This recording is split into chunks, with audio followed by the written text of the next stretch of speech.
మెడ్రాస్ పోతుంటే single road minimum 4 hours పట్టేది. 2021 చంద్రబాబు నాయుడు గారు ముఖ్యమంత్రి, వాజ్పేయి గారి ప్రధానమంత్రి, ఫస్ట్ దేశంలో గోల్డెన్ క్వాడ్రిలేటర్ రోడ్, ఆ చతుర్భుజ రోడ్ అన్నమాట. అప్పుడు ఆయన ఆ రోడ్స్ కోసం 50,000 కోట్లు కేటాయించారని అదో పెద్ద సంచలనమైన వార్త. ఈరోజు ఆయన పునాది వేస్తే ఈరోజు 50 లక్షల కోట్లు ఆ రోడ్స్కి నితిన్ గడ్కరీ మంత్రిత్వంలో కేటాయింపులు చూస్తున్నాము. దానికి పునాది వేసింది వాజ్పేయి గారు.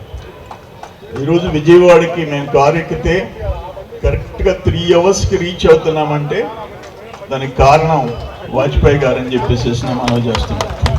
ఆయన నెహ్రూ గారు, ఇందిరాగాంధీ, లాల్ బహదూర్ శాస్త్రి, మొరార్జీ దేశాయ్, రాజీవ్ గాంధీ వీళ్ళందరి టైంలో ఆయన అపోజిషన్ లీడర్ ఉన్నాడు, అంటే దాంట్లో పనిచేస్తున్నాడు.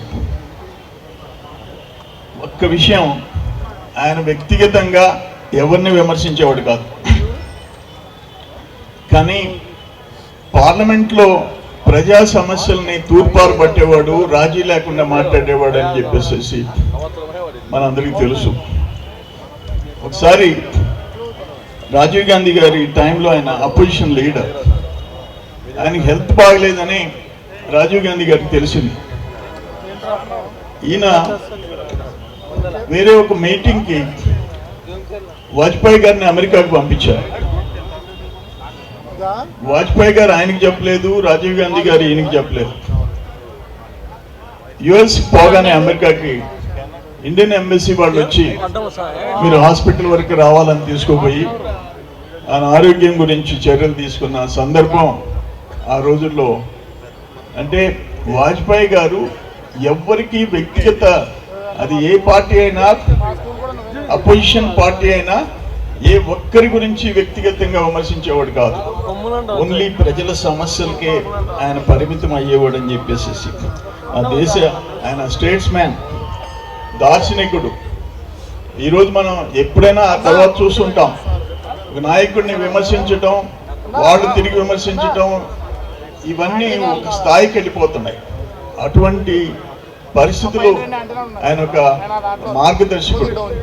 వ్యక్తిగత విమర్శలు కాదు, కావాల్సింది ప్రజల సమస్యల పరిష్కారం, దేశ భవిష్యత్తు అనే దానికి వాజ్పేయి గారు ఒక రోల్ మోడల్. అయితే నా అదృష్టం ఏంటంటే ఆఫ్రో ఏషియన్ గేమ్స్ జరిగాయి, హైదరాబాద్లో జరిగాయి. అప్పుడు ఆయన ప్రధానమంత్రిగా అక్కడికి వచ్చారు. నేను మంత్రిగా ఉండా, ఆయన నాకు షేక్ హ్యాండ్ ఇచ్చింది. ఆ ఫోటో ఇప్పుడు నా ఇంటికి వస్తే ముందు ఆయన ఫోటో కనపడుద్ది, వాజ్పేయి గారి ఫోటో. అది మర్చిపోలేని సంఘటన అని చెప్పేసి తెలియజేసుకుంటూ ఈరోజు ఆయన విగ్రహావిష్కరణ ఇక్కడ జరగటం, నెల్లూరు జిల్లాలో జరగటం, ఒక మంచి ప్లేస్ ఇది. చాలా ట్రయాంగిల్ ప్లేస్లో ఆయన విగ్రహావిష్కరణ కార్యక్రమంలో పాల్గొనే అదృష్టం కలగటం నిజంగా నాకు చాలా సంతోషం అని తెలియజేస్తూ సెలవు తీసుకుంటాను. నమస్కారం.